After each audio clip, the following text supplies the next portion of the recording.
un homme ne doit pas renvoyer sa femme. Ensuite, Jésus quitte cet endroit. Il va dans la région de Judée, qui est de l'autre côté du Jourdain. De nouveau, les foules se rassemblent autour de lui et il les enseigne comme il en a l'habitude. Des pharisiens s'approchent de Jésus, ils veulent lui tendre un piège et lui demandent « Est-ce qu'un homme a le droit de renvoyer sa femme ?» Jésus leur demande à son tour « Quel est le commandement que Moïse vous a donné ?»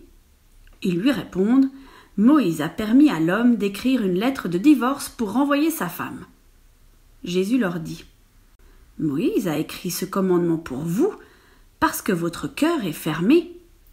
Mais au commencement, quand Dieu a créé le monde, il a fait l'homme et la femme. C'est pourquoi l'homme quittera son père et sa mère pour vivre avec sa femme. Et les deux deviendront comme une seule personne. Ainsi, ils ne sont plus deux, mais ils sont comme une seule personne. Ne séparez donc pas ce que Dieu a uni. » Quand les disciples sont de retour à la maison, ils posent encore des questions à Jésus. Il leur dit « Quand un homme renvoie sa femme et se marie avec une autre, il commet un adultère envers la première. Et quand une femme quitte son mari et se marie avec un autre, elle commet un adultère. »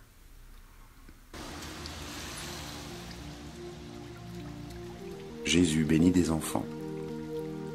Des gens amènent des enfants à Jésus pour qu'il les touche. Mais les disciples leur font des reproches. En voyant cela, Jésus se met en colère et il dit à ses disciples « Laissez les enfants venir à moi, ne les empêchez pas. En effet, le royaume de Dieu appartient à ceux qui sont comme les enfants. Je vous le dis, c'est la vérité. Si quelqu'un ne reçoit pas le royaume de Dieu comme un enfant, cette personne ne pourra jamais y entrer. » Ensuite, Jésus embrasse les enfants et il les bénit en posant les mains sur leur tête. L'homme riche et Jésus. Au moment où Jésus veut partir, un homme arrive en courant. Il se met à genoux devant lui et lui demande « Bon maître, qu'est-ce que je dois faire pour recevoir la vie avec Dieu pour toujours ?» Jésus lui répond « Pourquoi m'appelles-tu bon ? Personne n'est bon, sauf Dieu. Tu connais les commandements. Ne tue personne, ne commets pas d'adultère, ne vole pas, ne témoigne pas faussement contre quelqu'un, ne fais pas de mal aux autres, respecte ton père et ta mère. » L'homme lui dit « Maître, j'obéis à tout cela depuis ma jeunesse. » Jésus le regarde avec amour et il lui dit « Une seule chose te manque, va, vends ce que tu as et donne l'argent aux pauvres. Alors tu auras des richesses auprès de Dieu.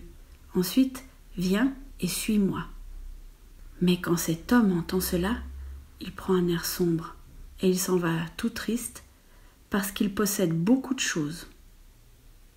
Jésus regarde ses disciples qui sont autour de lui et il leur dit « Pour ceux qui ont des richesses, c'est vraiment difficile d'entrer dans le royaume de Dieu. » Les disciples sont très étonnés par ces paroles, mais Jésus leur dit encore « Mes amis, c'est vraiment difficile d'entrer dans le royaume de Dieu.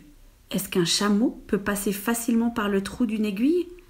Eh bien, pour un riche, c'est encore plus difficile d'entrer dans le royaume de Dieu. » Les disciples sont de plus en plus étonnés, ils se disent entre eux « Mais alors, qui peut être sauvé ?»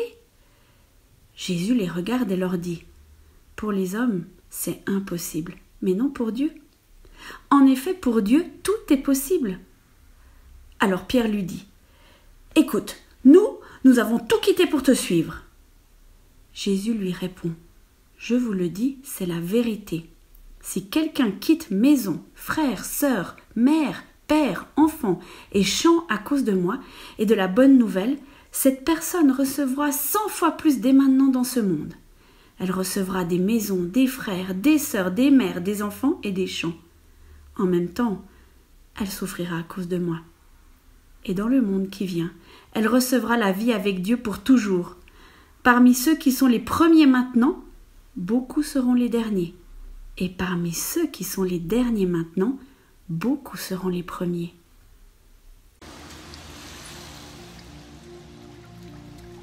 Une troisième fois, Jésus annonce qu'il va mourir et se relever de la mort. Jésus et ceux qui le suivent sont en route. Ils montent à Jérusalem. Jésus marche devant eux. Ses disciples sont effrayés et ceux qui les accompagnent ont peur. De nouveau, Jésus prend avec lui les 12 apôtres pour leur parler. Il se met à leur dire ce qui va bientôt lui arriver. Écoutez, nous montons à Jérusalem. Le Fils de l'homme va être livré aux chefs des prêtres et aux maîtres de la loi. Ils vont le condamner à mort et le livrer à ceux qui ne connaissent pas Dieu. Ceux-ci vont se moquer de lui, ils cracheront sur lui, ils le frapperont à coups de fouet, puis ils le feront mourir. Mais 3 jours après, il se relèvera de la mort.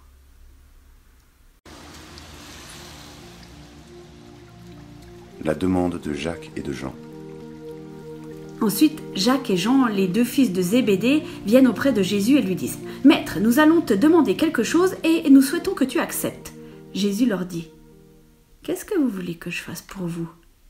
Ils lui répondent « Quand tu seras dans ta gloire, permets-nous de nous asseoir à côté de toi, l'un à ta droite et l'autre à ta gauche. » Jésus leur dit « Vous ne savez pas ce que vous demandez.